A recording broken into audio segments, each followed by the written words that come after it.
El Anaquel es un podcast sobre literatura, libros y rock. ¡Comenzamos! Antes de comenzar, me gustaría contarles que se ha publicado mi nueva novela, Bosques que se incendian, una obra en torno a la memoria que comienza con 4 personajes varados en un hotel extraño llamado el Hotel Hilbert, en el que los huéspedes cambian de habitación cada vez que llega un nuevo cliente. Conforme pasan las noches, sus encuentros los confrontan con lo que fueron y también con lo que decidieron dejar de ser. Este libro es un relato sobre la violencia de la memoria y los mecanismos de supervivencia en torno al olvido. Una obra onírica de pasajes inquietantes donde el absurdo y el misterio van de la mano. Este podcast inició el año pasado cuando comencé a leer algunas obras de escritoras a las que admiro. Poco después sobrevino una mudanza y la producción del podcast se retrasó. Justo antes de volver a él, sobrevino el hashtag en Twitter #MeTooEscritores Mexicanos. El tsunami que se desató nos hizo a muchos hombres vernos reflejados en ese espejo. Decidí entonces repensar este podcast. Mi entusiasmo inicial por una serie de novelas de escritoras no podía comunicarse sin antes hacer un esfuerzo por entender el movimiento feminista y, al mismo tiempo, realizar un ejercicio de conciencia. En otras palabras, me interesa entender mis recientes lecturas a partir de lo que el movimiento MeToo nos insta a cuestionarnos, la violencia hacia las mujeres y el rol de los hombres en esta lucha. Transito, sin embargo, en un territorio en el que mi aportación es pequeña o incluso irrelevante. A pesar de esto, mi intención es darle visibilidad a otras voces que pueden comunicar mejor estos temas, al tiempo que comparto mi entusiasmo por los libros de varias escritoras hispanohablantes. El título del podcast retoma el nombre de uno de los libros leídos para esta edición. Me refiero a Tsunami, una colección de ensayos editado por Gabriela Jáuregui en torno a lo que significa ser mujer en México, así como las distintas violencias que ejercemos contra ellas. En el prólogo leemos: el sentimiento es que, en estos tiempos, nuestras voces se suman en creciendo hasta que, ola tras ola, se crea un verdadero tsunami. Escuchemos a Gabriela reflexionar al respecto.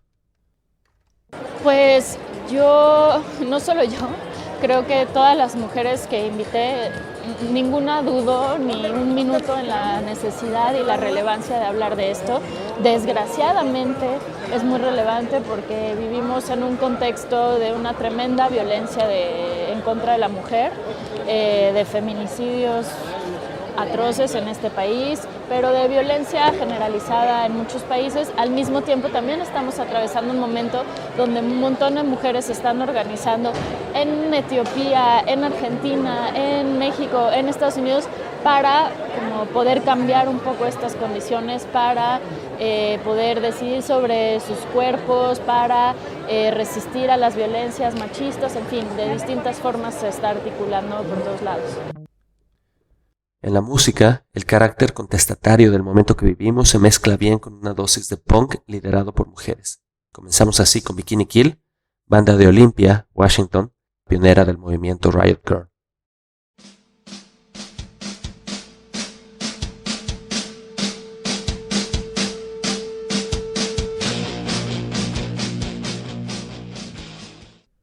Cristina Rivera Garza cita a Sara Ahmed cuando dice que vivir una vida feminista consiste en hacer que todo sea cuestionable. En la serie de obras que discutiremos a lo largo de esta hora podemos encontrar ciertos temas concomitantes. Número 1. La resignificación de espacios y conceptos relacionados a lo femenino, tales como el hogar, la casa, la familia, palabras entrecomilladas, dado que no son otra cosa que construcciones sociales. Número 2. La denuncia de la violencia sistémica que se ejerce de múltiples formas sobre la mujer. Y, por último, la búsqueda de nuevos espacios y temas ajenos a las convenciones antes mencionadas. Escuchemos a Andrea Sadaf hablarnos un poco al respecto. De primera se le llama patriarcado al sistema social y cultural basado en las relaciones de poder y las dinámicas de poder que se dan entre los dos géneros políticos existentes, hombres y mujeres. Se habla de política para hablar de poder. Y estas relaciones de poder son fijas e inamovibles entre hombres y mujeres, es decir, toda nuestra sociedad funciona a base de relaciones de poder. Dentro de este sistema, los hombres dominan y las mujeres son subordinadas. ¿Cómo se ejerce el patriarcado? Mediante las dos categorías sociales creadas, construidas, como son los géneros. El género masculino, hombres, y el género femenino, mujeres. Entrando dentro de la definición del feminismo, el feminismo es un movimiento que pretende liberar a las mujeres, al género oprimido, del sistema patriarcal. Realmente esto no hay un método, realmente dentro del feminismo no hay un método único, universal para acabar con el patriarcado. Para poneros un ejemplo, mientras que el feminismo radical considera que la raíz de la opresión es el género y busca abolir el género, y con él cae el patriarcado obviamente, el feminismo liberal lo que busca es cambiar leyes y derechos, considerando que así la mujer podrá recuperar poder y recuperar derechos que le han sido arrebatados. El machismo es la actitud de superioridad del hombre frente a la mujer, y el machismo no actúa solo, el machismo actúa junto a la misoginia, que es el odio o aversión a todo lo relacionado con la feminidad o con ser mujer. Realmente, con estas dos actitudes es como funciona el sistema patriarcal, y a su vez son actitudes que todas las personas tenemos interiorizadas, tanto hombres como mujeres. No elegimos ser machistas ni ser misóginos, pero sí podemos trabajar para quitárnoslo. Dicho esto, hablemos de la primera novela. Este es El mar, de Mariana Enríquez. Es una novela publicada en 2017 sobre ritos de paso, estrellas de rock y adolescentes fanatizadas. En ella encontramos a Elena, quien pertenece a una raza de seres que se alimentan de la adoración que los fans brindan a sus ídolos. Enríquez escribe: vivimos de amor, de esa devoción, de ese zumbido, y tenemos que alimentar ese fuego con cuerpos de vez en cuando, para mantenerlo vivo y mantenernos vivas. Parte del argumento se alimenta sin duda de las pulsiones juveniles relacionadas al amor, la obsesión, la identidad y el autodescubrimiento, pero le dan una vuelta de tuerca situándolas en un espacio fantástico y al mismo tiempo terrible. Escuchemos a Mariana hablar sobre su novela. Había una idea de los grupos de mujeres, sobre todo la mitología griega, ¿no? Las furias, las erinias, las bacantes, todas esas mujeres extáticas por el poder de la música, y que las musas también, ¿no? Y que de alguna manera rodean al artista, pero también hacen que el artista sea quien es. Pensaba en Orfeo destruido por las bacantes como la primera estrella de rock, hecha estrella justamente porque al destrozarlo y dejar solo su cabecita, lo convierte en ellas en más de lo que sería Orfeo si hubiera envejecido y muerto normalmente, quiero decir. Sí. Entonces, y incluso también un cuento de Cortázar, que ahora no recuerdo el nombre, pero también son todas unas mujeres que se ponen totalmente histéricas por un concertista, es en ese caso. Y pensaba en eso, ¿no? En como si fuese una continuación histórica de todas esas mujeres mitológicas que están en grupo, que están en una situación de éxtasis por la música y por los excesos y por la compañía, incluso por la compañía de estar entre ellas, y que son muy atractivas y muy peligrosas. Desde la medusa hasta las sirenas o la triple diosa de la mitología celta. Y pensaba cómo continuarían ellas hoy, ¿no? ¿Qué estarían haciendo hoy si vivieran? Porque son eternas, se supone que estarían vivas. Entonces hoy trabajan de eso, trabajan de a lograr que haya un loco que mate a John Lennon. Mariana Enríquez retoma esa idea de la inspiración asociada a las musas, que no es otra cosa que una representación femenina de la creatividad, para transformarla en algo peligroso y terrible. Esto se conecta de una manera velada con un ensayo titulado Una habitación propia, escrito en 1929 por Virginia Woolf, sobre la situación de la mujer ante una tradición artística dominada por hombres. En él escribe: no siendo historiador, quizá podría uno ir un poco más lejos y decir que las mujeres han ardido como faros en las obras de todos los poetas desde el principio de los tiempos. En realidad, si la mujer no hubiera existido más que en las obras escritas por los hombres, se la imaginaría a uno como una persona importantísima, polifacética, heroica y mezquina, espléndida y sórdida, infinitamente hermosa y horrible a más no poder, tan grande como el hombre, más según algunos. Pero esta es la mujer de la literatura. En la realidad, la encerraban bajo llave, le pegaban y la zarandeaban por la habitación, y de todo esto emerge un ser muy extraño, mixto. En el terreno de la imaginación tiene la mayor importancia. en la práctica es totalmente insignificante. Reina en la poesía de punta a punta del libro, en la historia casi no aparece. En la literatura domina la vida de reyes y conquistadores. De hecho, es la esclava de cualquier joven cuyos padres le ponen a la fuerza un anillo en el dedo. Algunas de las palabras más inspiradas, de los pensamientos más profundos, salen en la literatura de sus labios. En la vida real, apenas si sabe escribir y leer y es propiedad de su marido. Ante esto, es interesante ver la transformación que Mariana Enríquez propone alrededor de estas ideas. La inspiración como un alimento para estas vacantes terribles que siguen habitando la tierra. Movámonos ahora a otra escritora, Patricia Esteban Arles.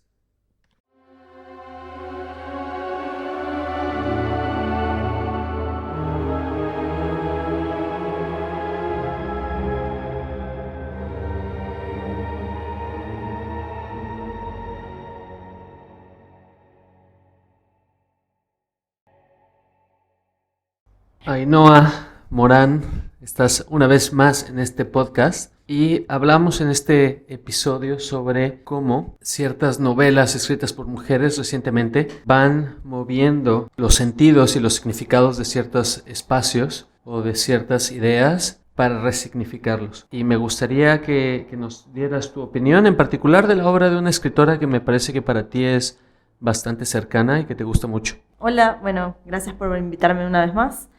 Y por darme la oportunidad de hablar un poco de esta escritora que me llama mucho la atención y que de hecho hace poco hice mi trabajo final de máster sobre la obra de ella que se llama Casa de Muñecas y es Patricia Esteban Arles. Bueno, ella es una escritora española, aquí también tuve la oportunidad de hablar con ella y de adentrarme un poco más en su obra. Ya empezando un poco hablando de lo que dice sobre la resignificación de los espacios, lo que más trabaja Patricia en la obra de ella es la resignificación de la casa, como bien dice el nombre de su obra, de la casa y el papel que toma frente a los personajes femeninos. Y bueno, eso es lo que trabajé más que nada desde una mirada de lo fantástico en mi trabajo final de máster. Ahora, cuando dices que resignifica la casa, el hogar, y además desde el punto de vista de lo fantástico, ¿qué quieres decir con esto? Antes de hablar un poco más de lo fantástico y lo que sea, la obra de ella son microrelatos y son como pequeñas historias muy fuertes donde ella trata de abrir este espacio de la casa y mostrar algo que no es evidente como que día a día, ¿no? Que como que cuando uno se imagina la casa y a la mujer dentro de la casa tiene como que este imaginario súper perfecto de armonía y todo. Pero lo que hace Patricia con estos microrelatos es de una manera súper fuerte desestructurar todo lo que tenemos como un imaginario perfecto de una casa, ¿no? Entonces, por ejemplo, donde tú te imaginabas una mujer en la cocina, un espacio súper cómodo, donde te imaginas una madre haciendo una cena para una familia, ella lo convierte en un lugar inhóspito, en un lugar triste o en un lugar que esconde sentimientos muy oscuros para una mujer. Dices que son microrelatos. Tal vez nos quedaría más claro si pudiéramos leer uno. No sé si tengas alguno a la mano. En este microrelato que voy a leer, nos encontramos frente a una situación de una cena familiar donde, bueno, una cena como lo tenemos en nuestra mente, súper tranquila, entre miembros de la familia, felicidad, bueno, pero ella busca que con esta brevedad haya mucha condensación de los recursos que ella está utilizando, o sea, estamos frente a relatos fantásticos donde ya te imaginas un quiebre de tu realidad, ¿no? Y al hacerlo tan pequeño, esta condensación hace que sea un impacto más fuerte. Entonces, por ejemplo, este relato se llama Primer plato. Poco después llegó la muerte. Todos la vimos trepar por tu pelo, pero bajamos los ojos y seguimos comiendo, rezando en voz baja que se conformara contigo. Bueno, como te decía, es un microrelato que te impacta cuando lo estás leyendo, ¿no? Vienes de estar leyendo cuentos que se encuentran en diferentes espacios de esta casa, como cuartos, cocina, el zaguán, y te encuentras con relatos que te introducen a personajes como la muerte. Y como esta intención maligna que tienen los miembros de la familia, saber que alguien se va a morir y esperando que no sean ellos. Te hace pensar en temas que normalmente no pensarías en un día a día cerca de tu familia, ¿no? Claro que sí, hablamos de arquetipos. La madre es un personaje que cuida y por el otro lado la casa es un lugar de refugio. Entonces entiendo que estos textos en particular trastocan estos significados y los hacen ver como lugares inquietantes o personajes amenazadores. Los niños es también otro lugar común que, por lo que estás diciendo, lo transforma en un personaje mucho más inquietante que lo que estamos acostumbrados. ¿Qué otras resignificaciones suceden a lo largo de la obra de Patricia? Sí, hablando de un poco de los personajes también, por ejemplo, ella trata de romper todo esto que se muestra como perfecto, como te digo, como muy puro dentro del imaginario de la mujer. Y exacto, lo hace con mujeres adultas, pero como tú dices, entra mucho esto de la infancia, que también es un poco incómodo tanto para el lector como, bueno, para ella. Y ella tiene un tema muy divertido que es la infancia monstruosa, no solamente de los niños perversos, sino también hablando mucho de las muñecas. Ya, y ahí resignifica esto de la muñeca, que bueno, que es algo como muy perfecto, y por ejemplo tiene un microrrelato súper divertido que se llama Exilio, y que habla de cómo cuando tú le das una muñeca a una niña, realmente qué estás haciendo, más allá de dar una muñeca a una compañía o lo que sea, sino de cómo este pequeño personaje puede llegar a ser algo muy fatal para una niña.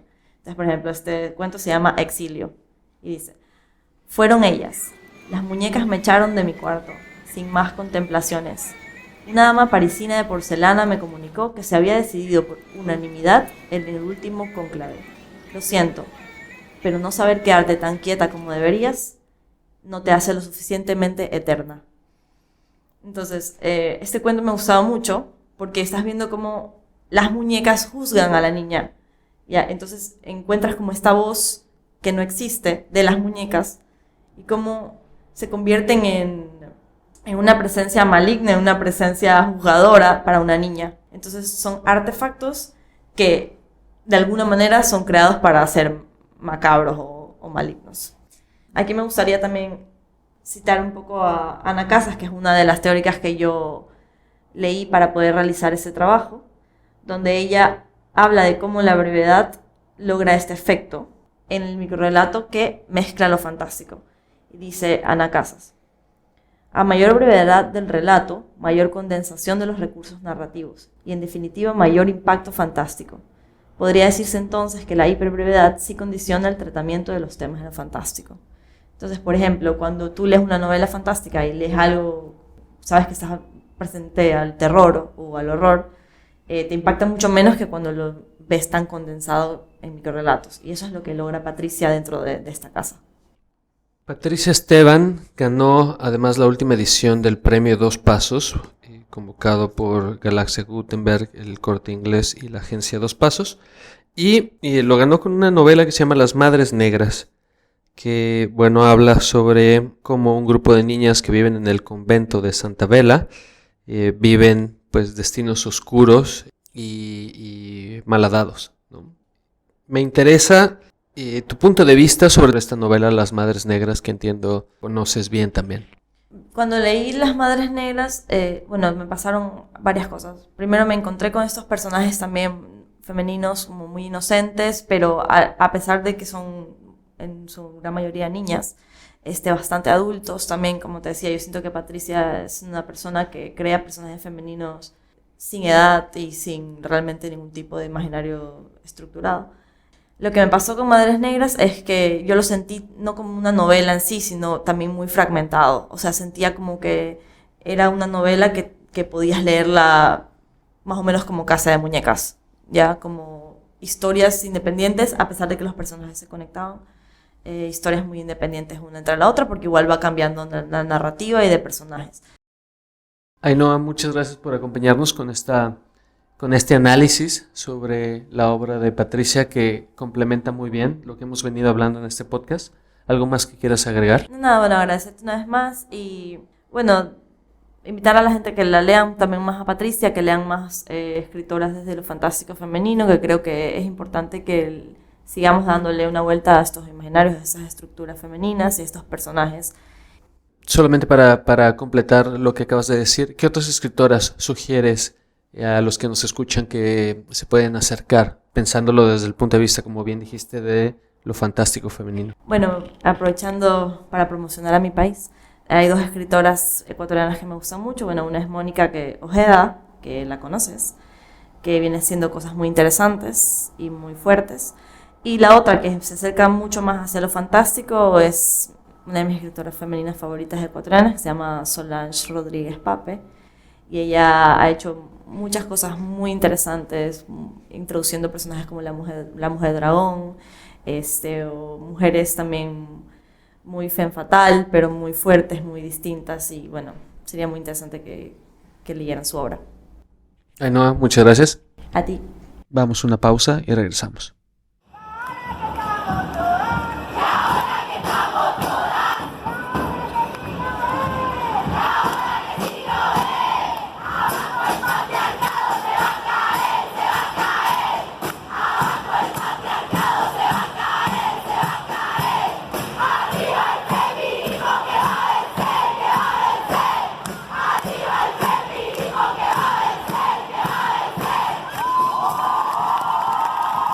El movimiento Riot Girl arrancó en los 90 a partir de un grupo de mujeres que comenzó a cuestionarse el sexismo en la escena punk.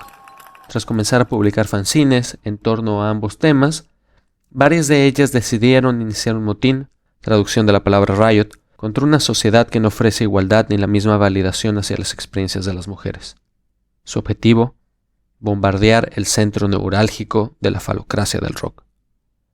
De aquí nacen bandas como Bikini Kill, que acabamos de escuchar, pero también Brad Mobile, Slant Six y, en una posterior oleada, Hole o PJ Harvey. Escuchemos ahora Pussy Riot, colectivo y banda rusa de punk rock surgida en 2011 y cuyo origen se reconecta a Riot Girl. Sus protestas y música reivindican no solo el feminismo, sino también los derechos LGBT y la lucha contra el fascismo.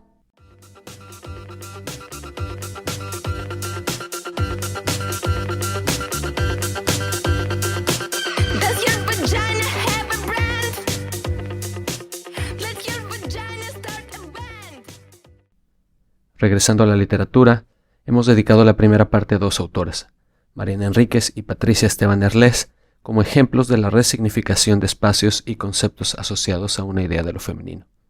Ideas, al final, construidas por hombres. Es importante entender que este tipo de literatura es una respuesta, como escribiera Virginia Woolf en su momento, a las imposiciones puestas sobre la mujer versus sus propias ideas acerca de su identidad y su rol en la sociedad.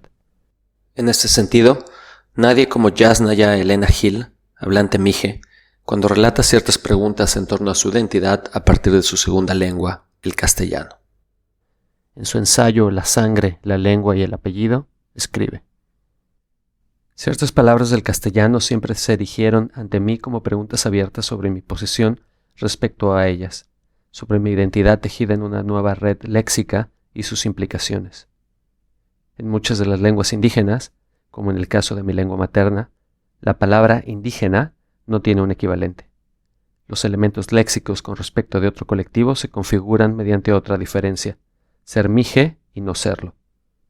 Narro, cada que tengo oportunidad, cómo es que, ante una pregunta expresa, mi abuela, hablante de mije, negóse el indígena.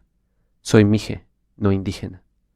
Esa palabra no se manifestaba ante ella, inquiriéndola, en una lengua que no habla. La autora continúa su ensayo sobre las dificultades de relacionarse con esta imposición.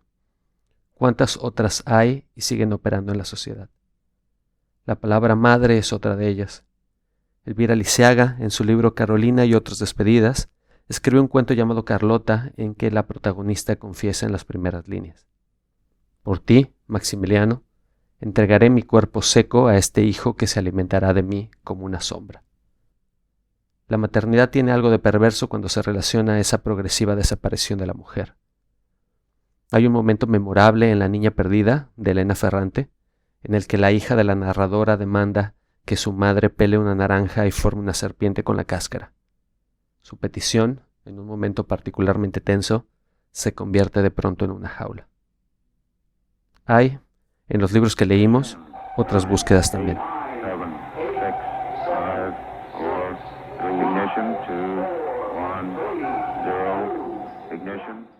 Una de ellas es Ana Yurba, quien recientemente publicó su primera novela, La puerta del cielo, Una novela fenomenal que construye un universo alrededor de un culto llamado la Fraternidad Cósmica.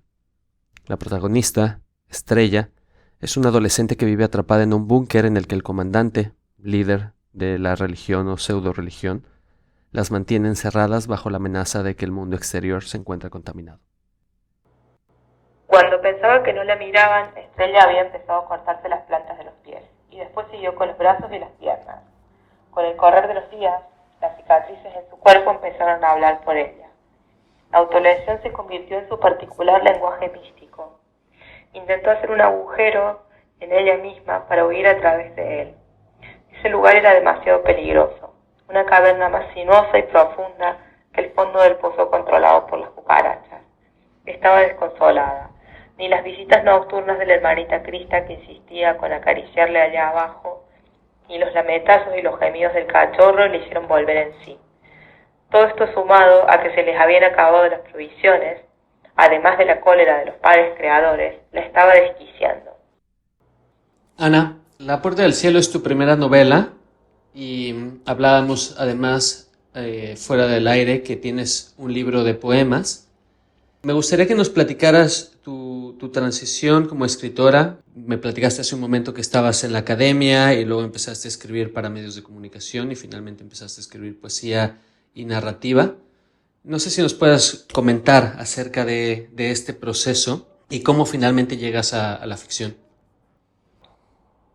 Bueno, te contaba que llegué a Barcelona en 2008 con intención de hacer un doctorado y mis primeros años en Barcelona la verdad que dejé de escribir, leía mucho y en el 2013, bueno, lo retomé como hábito y bueno, algo a lo que dedicaba muchas horas por día.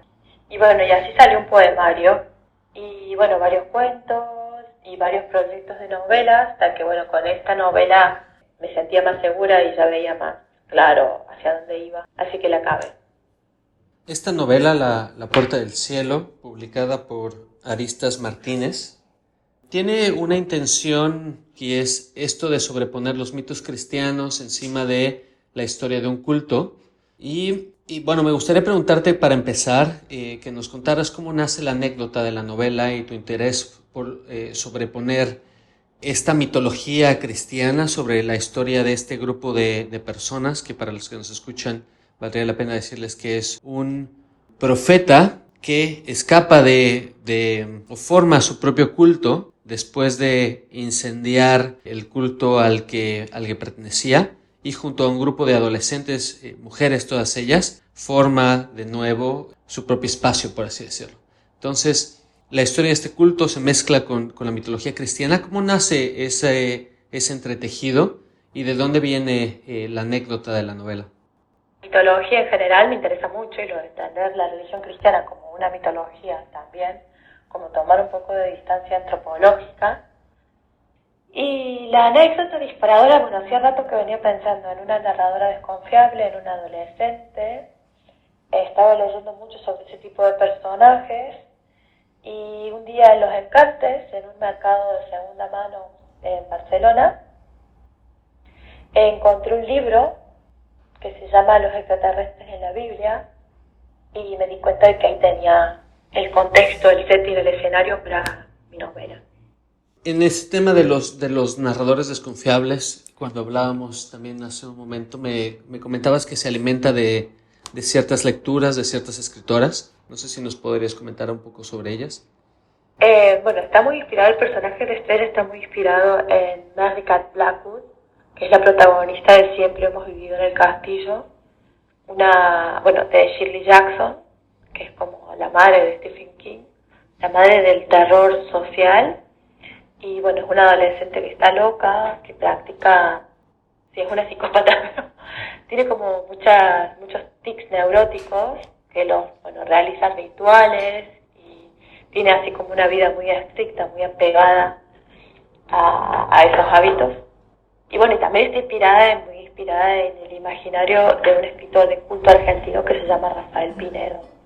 A nivel estilo, a nivel temática. O la otra narradora fiable es la pregunta de Frankie, la boda de Carson McCullers, que bueno, es una chavala que está muy celosa porque su hermano favorito se está por casar. Y bueno, como que era un arquetipo que me interesaba explorar, y el contexto de este malentendido acerca de la religión cristiana y la mitología propia de esta secta, me pareció el contexto para explorar cómo este personaje crece en ese entorno alienante sin entender de qué va y cómo influye en ese entorno. Claro, que además el personaje principal, que se llama Estrella, no solamente tú sobrepones, digamos, el cristianismo sobre la historia de este culto, sino que también utilizas ciertas formas para crear tu novela, ¿no? Por ejemplo, la estructura de la novela está dividida en secciones, cada una sigue un día y son 7 días, como los días de la creación. Por otro lado, el arco narrativo de Estrella sigue un paralelismo con la vida de Jesús, con su pasión, como le llaman en el catolicismo. Entonces, hay temas cristianos o temas católicos junto a otras referencias que tendrían que ver, bueno, me gustaría que nos las comentaras porque me parecen muy interesantes, sobre tus propias investigaciones y los temas que te interesan. Bueno, me interesa mucho el imaginario cristiano, pero visto antropológicamente, y bueno, como es un relato arquetípico. También me gustan mucho las biografías de las místicas, el libro tiene un poco de esa inspiración, los relatos de las místicas cristianas, el autoflagelamiento, esta obsesión con el cuerpo, también el imaginario del cuerpo lastimado de Cristo. Y en un caso real, en una secta que se llamó La Puerta del Cielo, que se suicidaron, hicieron un suicidio colectivo en los 90, y bueno, me gustaba como que de eso tomé el nombre, porque me parecía que bueno, todas las sectas y todas las religiones ofrecen la Puerta del Cielo. Claro que este grupo, si bien recuerdo, terminaron suicidándose con Kool-Aid. Beber el Kool-Aid en cierto sentido es comprar una historia, y esto sucede en tu novela también, ¿no? Esta gente que pertenece al culto asume todo un imaginario porque tal vez no conoce ninguna otra cosa fuera de esto. Sí, bueno, me gustaba jugar como que involucrar al lector con la lectura de esta novela con una perspectiva antropológica, como desnaturalizando todos estos relatos, que seamos católicos o no, nos forman, porque bueno, es una de las más grandes mitologías de Occidente, bueno, en los últimos 3 milenios. Ahora, en tu novela, además de esto, hay muchas referencias también a ciertas ideas sobre el cielo, y que me parece vienen de una investigación que hiciste sobre la representación del paraíso. No fue una investigación formal, digamos, fueron como lecturas de la representación icónica del cielo físico, y de hecho, bueno, me interesaba explorar cómo en castellano cielo significa a la vez paraíso y también la esfera celeste. En cambio, bueno, en inglés heaven queda como muy pegado a sky y heaven, son dos cosas diferentes.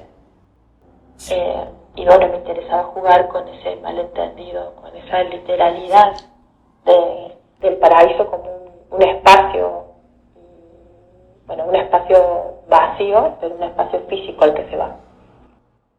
En tu novela, locura y religión se mezclan, y al leerla me pareció que parecían ambas una forma de salvación.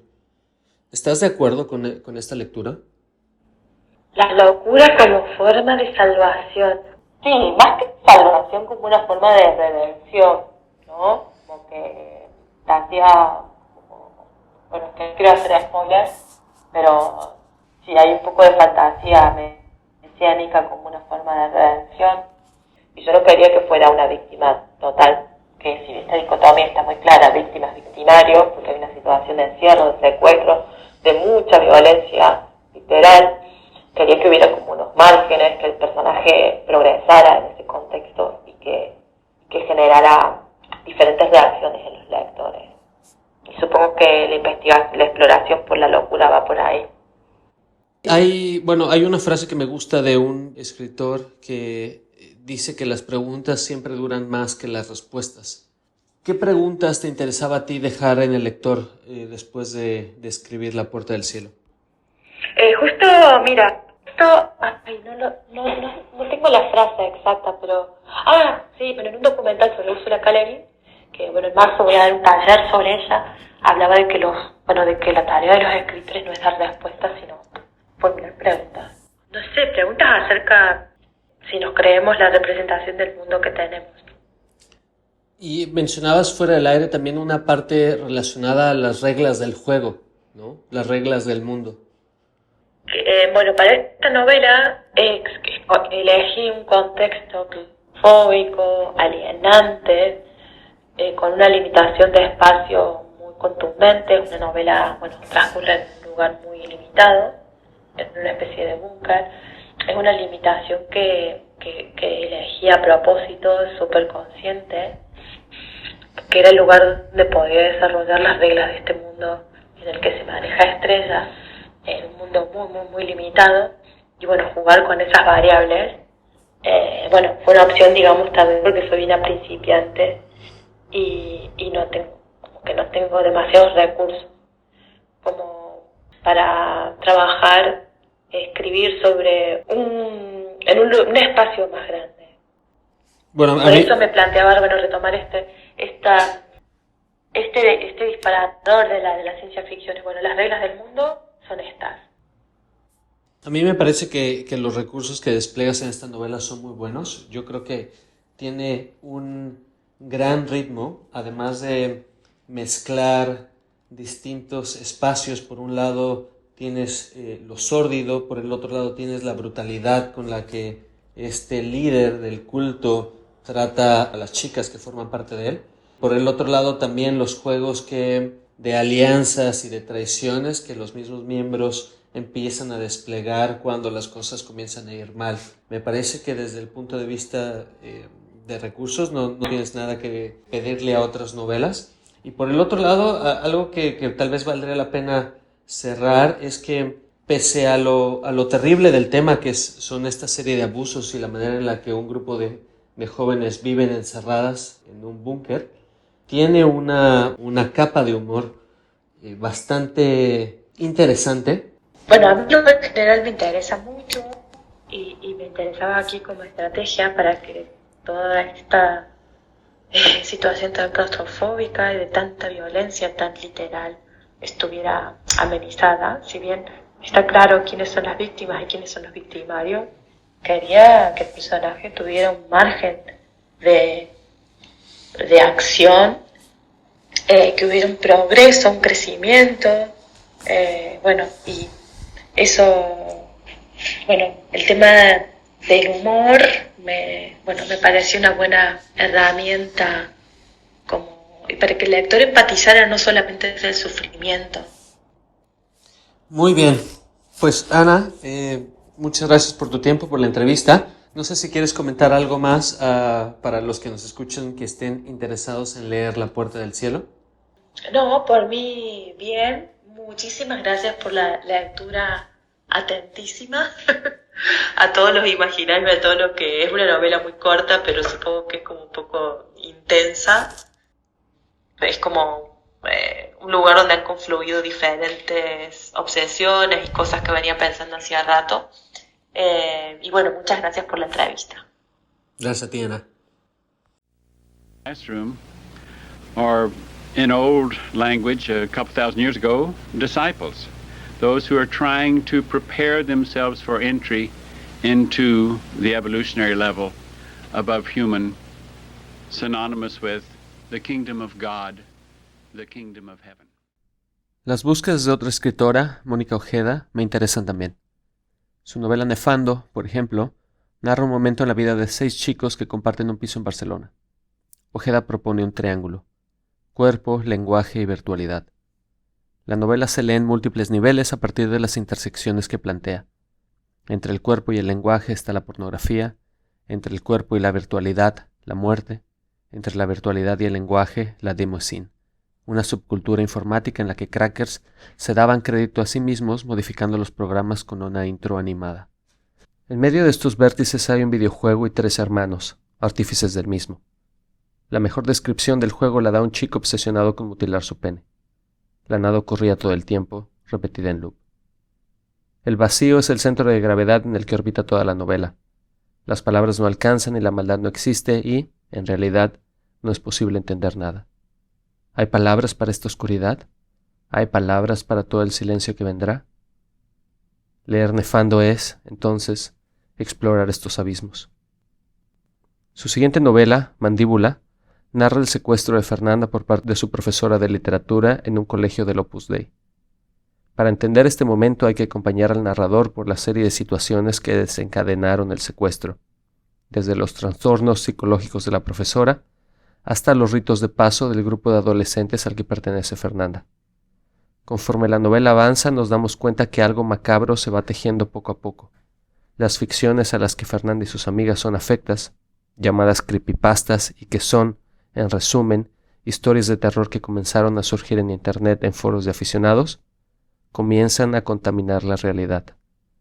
De acuerdo a Alberto Chimal, la característica que une a todas las creepypastas es su intención de sugerir, siempre dentro del planteamiento de su propia ficción, que podrían ser verdad, que el material presentado es un documento auténtico, meramente hallado por quien lo publica.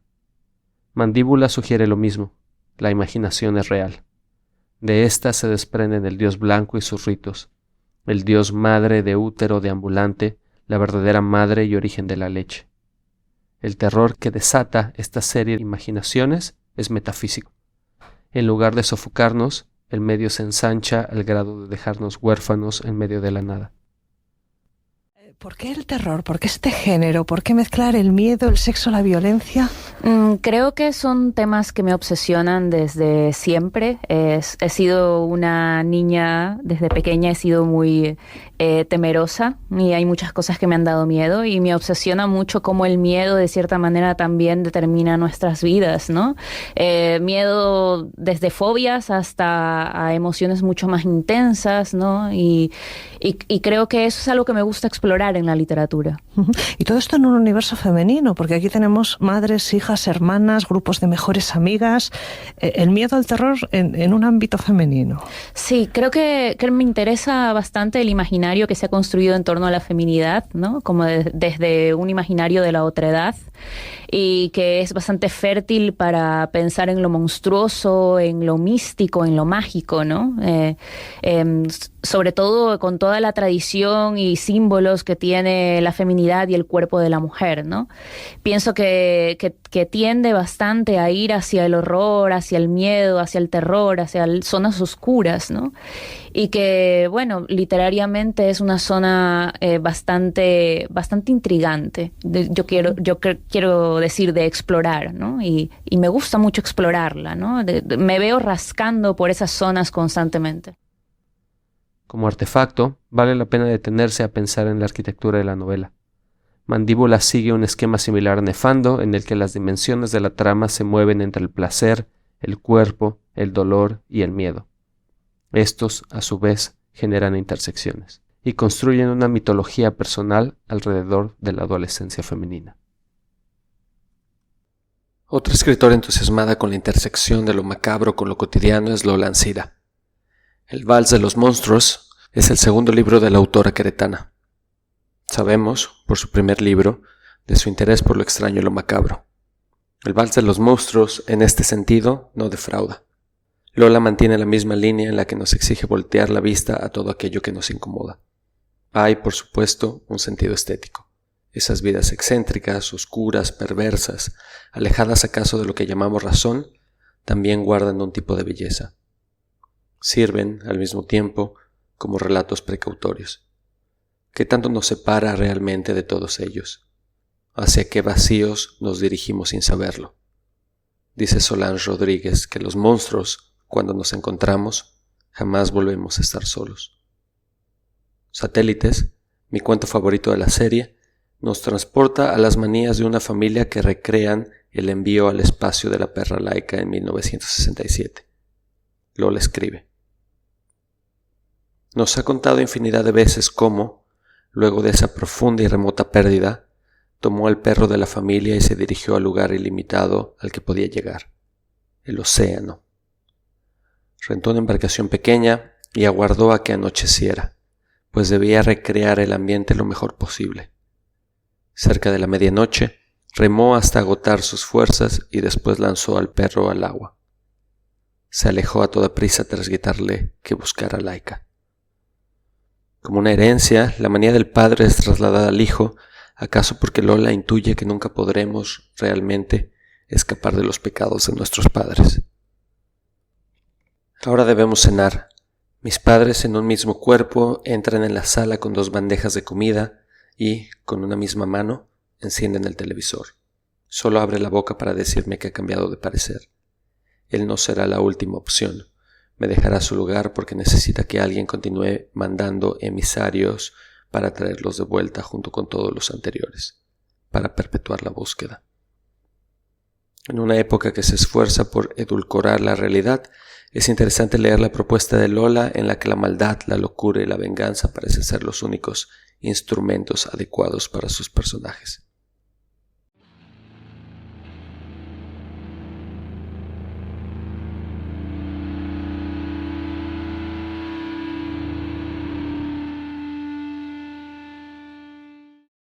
Vale la pena mencionar, además, un libro que acaba de salir de la imprenta, Anticitera, de Aura García Junco. Su propuesta es interesantísima, un mecanismo que emula a otro. Estaba el objeto más complejo que había visto y su corazón intuía lo que su mente no podía armar del todo, la posibilidad de cambiar el orden de la bóveda celeste, de acelerar el curso del tiempo y la de por sí breve existencia humana, escribe el autor en sus páginas. Para dar un poco de contexto, el mecanismo de Anticitera fue un dispositivo griego capaz de predecir posiciones astronómicas y eclipses en los siguientes 20 años. Es, o era, en esencia, un complejo sistema de relojería para medir el tiempo y la posición de los astros con respecto a la Tierra. Curiosamente, la expansión de este tipo de tecnología se paró en algún momento y no volvería a aparecer hasta más de 1500 años después. García Junco retoma esta anécdota para proponernos 2 libros. El primero está dividido en 3 partes. La primera nos recuerda a Borges en Del rigor en la ciencia. La perfección de la máquina propuesta intenta emular al universo. García Junco escribe: conforme los años pasan, el sueño se vuelve más exacto. Más preciso es el mapa del cielo que dibuja en su mente, al grado de que al despertar se sorprende con su exactitud. Lo compara con los mapas celestes de la biblioteca y ahí en papel está lo que sus párpados cerrados tallaron en su mente. El mundo, nos recuerda ahora, es una copia imperfecta de aquel que los griegos llamaron el topos Urano, el mundo de las ideas, perfecto, del que solo recordamos algunas cosas en sueños. La segunda parte ofrece un contrapunto a la técnica. Lo que rige ahora es la pasión, la locura. En otras palabras, hay un mecanismo, sí, pero también vemos sus efectos. Dije que hay 2 libros en la novela. El primero ya lo he descrito, pero el segundo es un manuscrito que se repite de distintas formas y atraviesa a los personajes de distintas maneras. En cierto sentido, todos, nosotros y ellos, escribimos el mismo libro. Esta es la tercera y última parte de Anticitera. La aspiración de abarcar la totalidad es, al mismo tiempo, la de regresar a la nada. Si Anselmo creó un dios del lenguaje, remata Aura, de lenguaje e imagen también pueden ser mis inventos.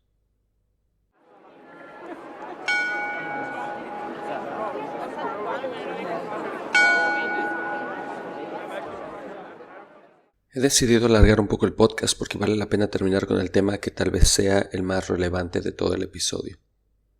Decía en un comienzo que otro rasgo de lo que leemos en estos libros es la denuncia de la violencia que se ejerce de múltiples formas contra la mujer.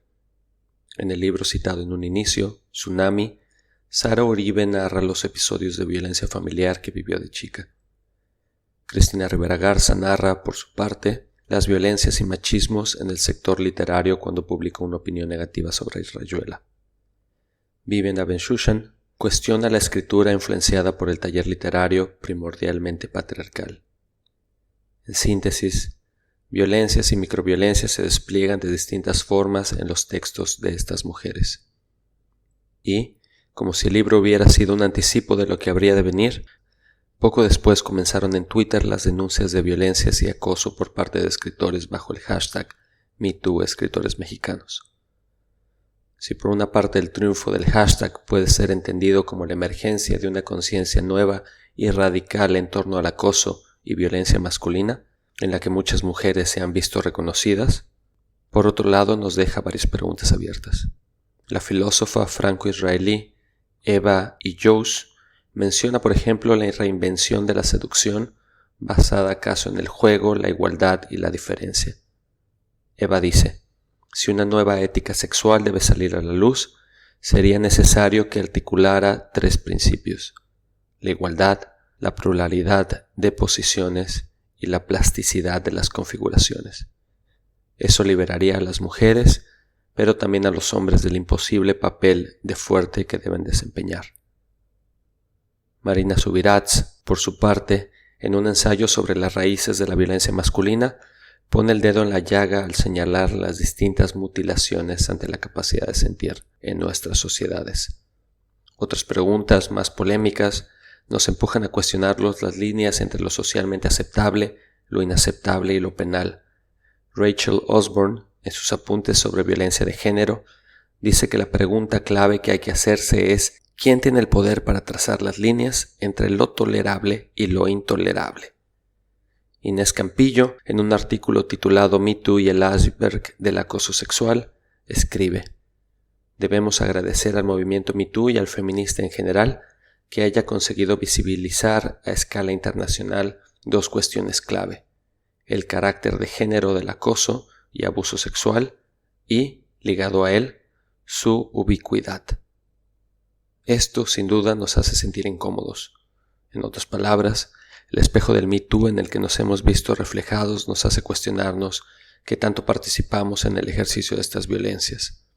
Esta pregunta, sin duda, es un ejercicio de autoconciencia.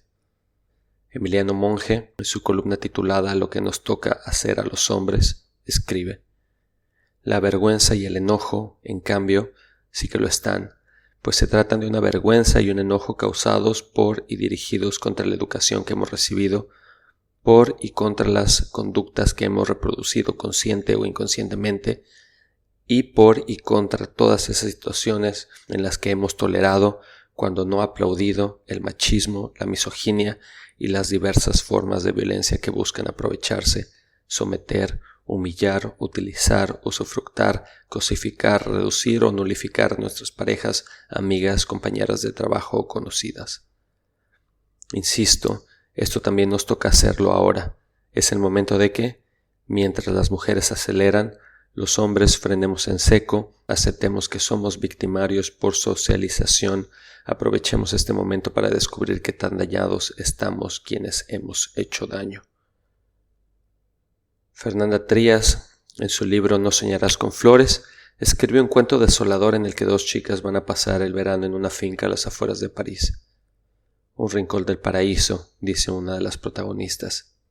Lo que sucede, sin embargo, no tiene nada que ver con él. Fernanda escribe: yo estaba despierta cuando la puerta de calle se cerró y Emma subió la escalera, entró al baño y se dio una ducha que me pareció infinita. Yo estaba despierta, aunque con los ojos cerrados, cuando salió del baño, caminó despacio para que las maderas del parquet no crujieran y se metió en la cama con cuidado de no alertarme. Pronto fue amaneciendo. Los pájaros empezaron a alborotarse en el campanario, un gallo cantó y a lo lejos, débil como un eco, le respondió otro. Yo estuve despierta, digo bien, y la oí llorar hasta quedarse dormida. La luz fue empujando la noche y a las 7 las campanas de la iglesia me hicieron sentir muy lejos, tan lejos ya de esa casa, de ese país, de esa vida que a veces pienso que fue otra y no yo la que vio salir el sol. Solange Rodríguez Pape, en un libro publicado por Editorial Candaya llamado La primera vez que vi un fantasma, toca también este tema. En el cuento Matadora sucede una especie de ajuste de cuentas sobrenatural ante lo terrible de la experiencia. Solange escribe: enciendo la televisión del comedor, una reliquia que sintoniza en blanco y negro y que venía con el piso. Un periodista habla sobre un crimen cometido hace apenas unas horas. Una joven recibe 30 puñaladas. Le han encontrado desangrándose en la calle mientras intentaba abrir la puerta de su auto para pedir ayuda. Han detenido a un sospechoso, un tipo cualquiera, cabizbajo, esmirriado, olvidable. No parece capaz ni de un mal pensamiento. A la muchacha le han perforado una vena del cuello y varios músculos de la espalda. Está inestable, con pronóstico reservado. Luego de un corte para comerciales, opinan varias voces de la ciudadanía. Solitas se hacen matar. La violencia omnipresente y al mismo tiempo culpabilizadora. Es que era tarde, es que viajaba sola, mira cómo iba vestida. Escribe Cristina Rivera Garza. Las cosas no cambian de un día para otro, pero los límites de lo soportable se acortan o se yerguen de manera más clara cuando más de entre nosotras decimos que los vemos con claridad, cuando más de entre nosotros decimos que nos duelen. Vivimos, sin duda, en el último estertor de una masculinidad obsoleta. Quiero cerrar el podcast con una cita de Gabriela Jauregui en el libro Tsunami, mismo que prologa y compila. Siento que buscar formas alternativas de hacer comunidad y comunicar, de hablar, escribir y contar, de tejer y deshilar historias enredadas es un buen principio, uno factible. Una de las principales lecciones del feminismo, en mi caso, ha sido ser testigo de esa nueva comunidad.